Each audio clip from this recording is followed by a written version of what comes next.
বোম্বাই মরিচের যে এত দাম, বাবারে বাবা, 50 টাকা হালি।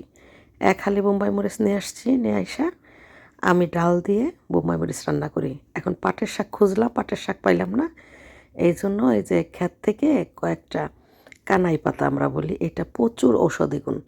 এটা এই সিজনে খেলে কিন্তু আপনার ঠান্ডা কাশিটা ভালো হয়, ক্যালসিয়ামের অভাবটা পূরণ হয়, মানে এত উপকার এই পাতাটার ভিতরে।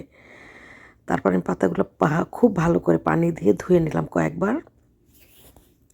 এই ফাঁকে আমি আবার ডাল ভালো করে ধুয়ে ডালটা সেদ্ধ বসাই দিছি।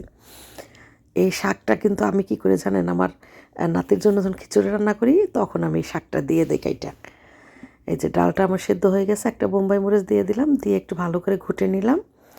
তারপরে দিয়ে দিলাম এই শাকগুলো, সব দিয়ে কিছু সময় ঝাল করলে শাকটা সেদ্ধ হয়ে যায়। তারপরে এখন এই যে আপনার পেঁয়াজ রসুন, তারপর হলো একটু পাঁচফোড়ন দিয়ে ডালে বাগারটা দিলাম। এত সুন্দর একটা ঘ্রাণ আসতেছে। আর ভাতটা খেলাম অনেক দিন পরে মন ভরে। আমার মাও অনেকগুলো ভাত খেলো আজকে।